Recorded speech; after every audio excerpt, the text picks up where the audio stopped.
Dr. Linda Eanes, and I'm going to be talking a little bit about delivering interprofessional, team-based, culturally congruent, multiple Mexican.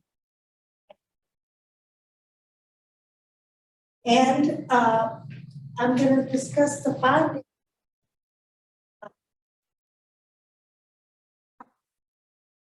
This either in journal or you can find it.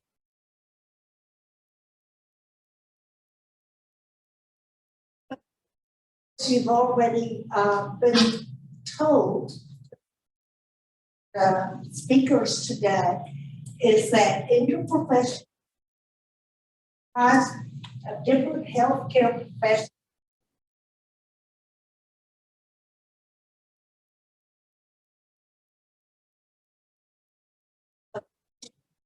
Problems.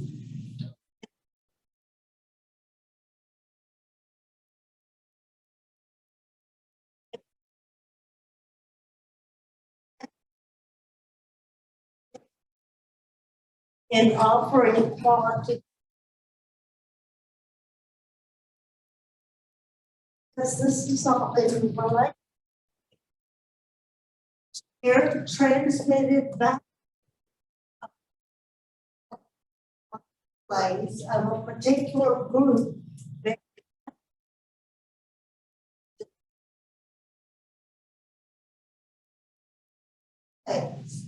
And culture is more than social interactions and symbols. Culture is more than ethnicity. So what is culturally congruent care? That is used in sensitive, knowledgeable ways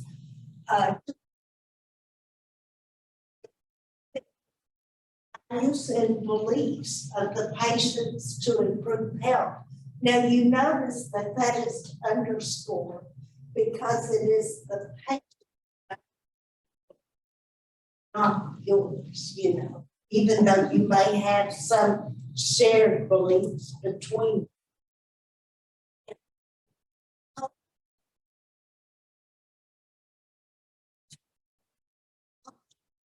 Values, beliefs, and practices as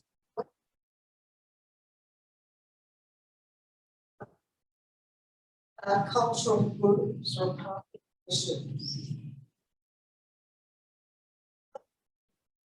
The social determinants of health. These are conditions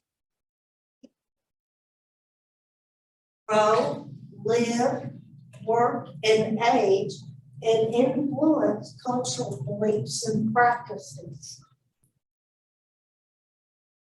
Okay, so down here in the valley,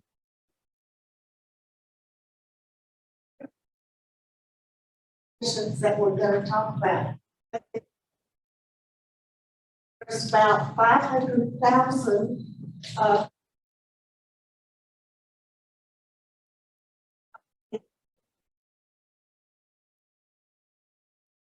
that lack basic services.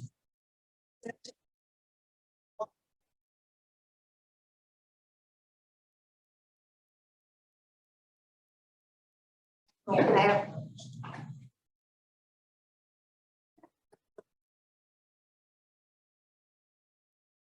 And they have a lower education, and they have a low health literacy, are at higher risk.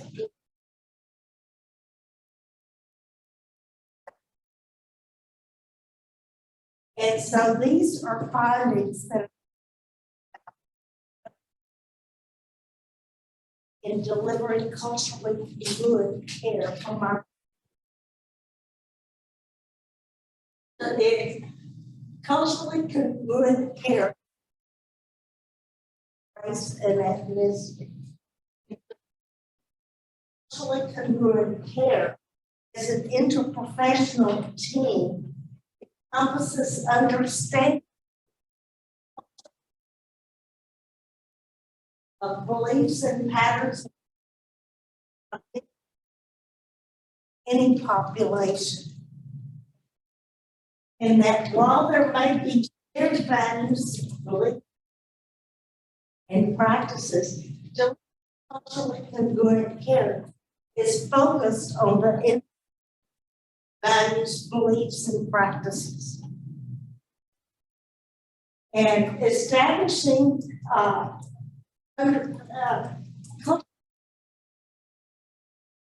being very important is therapeutic communication, and that is established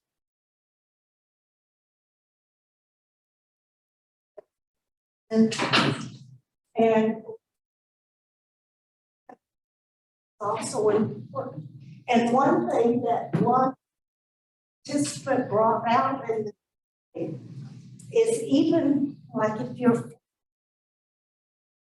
there may be differences in interpret words. She gave the example of a physician who was spoke fluent Spanish and was talking to this patient, and she kept saying that that she was trying to say her throat hurt. He interpreted that she was having chest pains and was getting ready to, rush off. Eanes. But in Spanish, it's angel. Yeah, and so even though it was the same language, Right. it was interpreted different, or they didn't understand the use of the words. So even someone that's fluent in the same language may need an interpreter. That was what came from that. Jargon. What they found was that when they cared for patients, that many of them have respect, but then they don't follow the recommended treatment because they didn't understand. Excuse me. Also acknowledge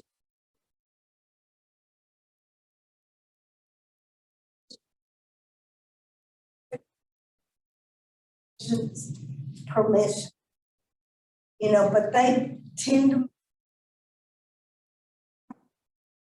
but it also can be very important in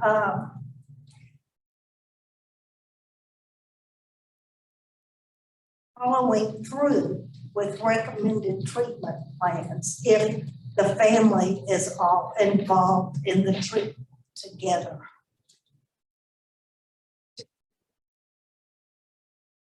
And particularly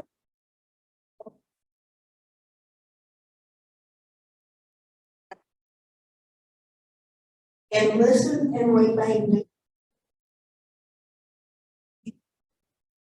And there is a tendency, I want to say, you need to exercise more and you need to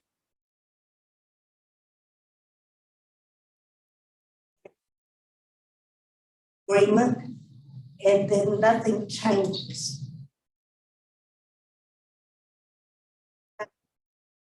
Have you seen that their label is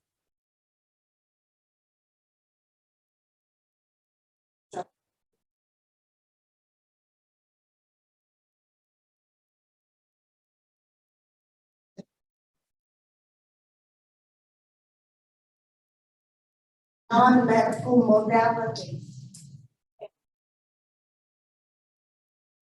The older generations, they have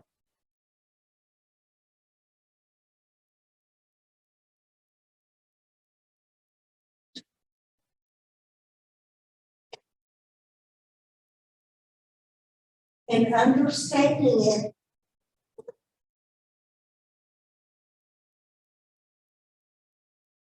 the plan.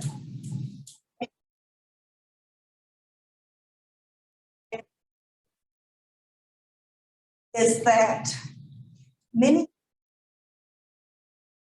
medicine and curanderos, And they may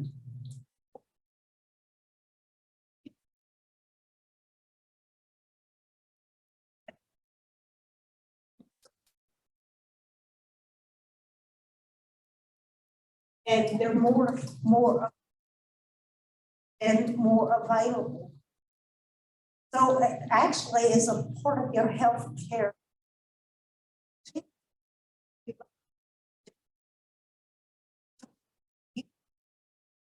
The lay healer is a part of the team to help the practices. And from this,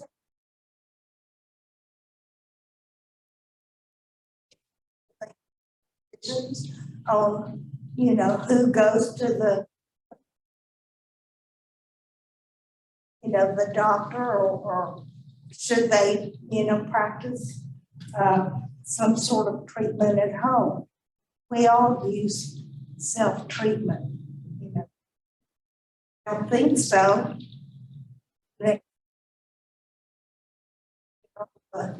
Drugs, over-the-counter drugs and remedies.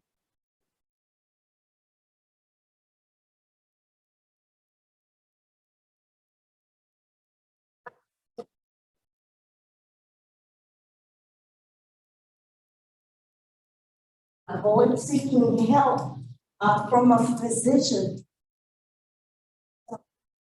This is important because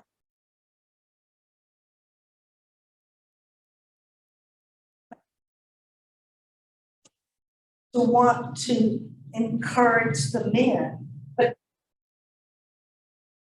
primary breadwinners, and many of them they interfere, you know, and they may delay seeking help because they can't get off from work. Also, eating meals as a family. So the family, again, this goes back to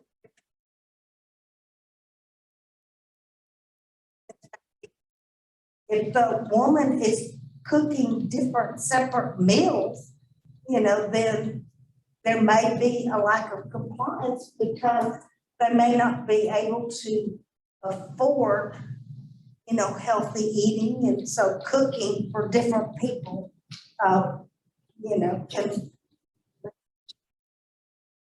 later with complying with the recommended treatment plan. And so you have to keep in mind that eating at social events is very important, and it's considered rude not to eat. And if someone has diabetes, work as a team on what can you do so that they social practices as well as eating healthier. And so many of them, there's influence their eating behaviors.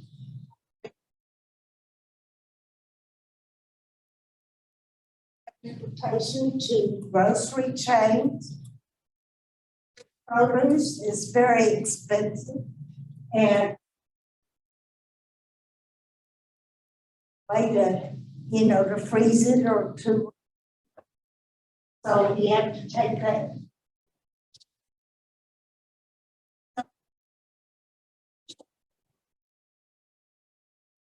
Sugar and carbohydrates because they are on subsidies and last longer.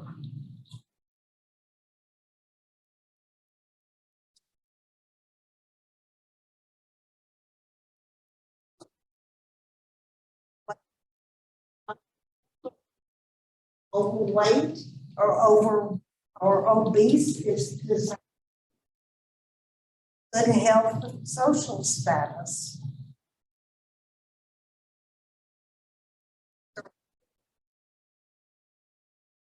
There's babies that are viewed as sickly. So,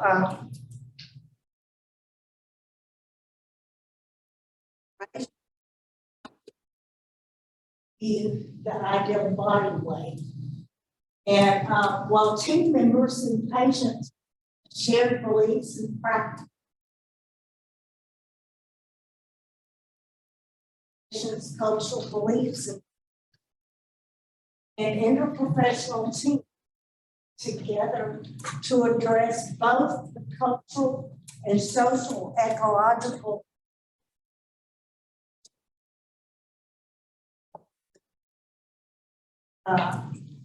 changes in their.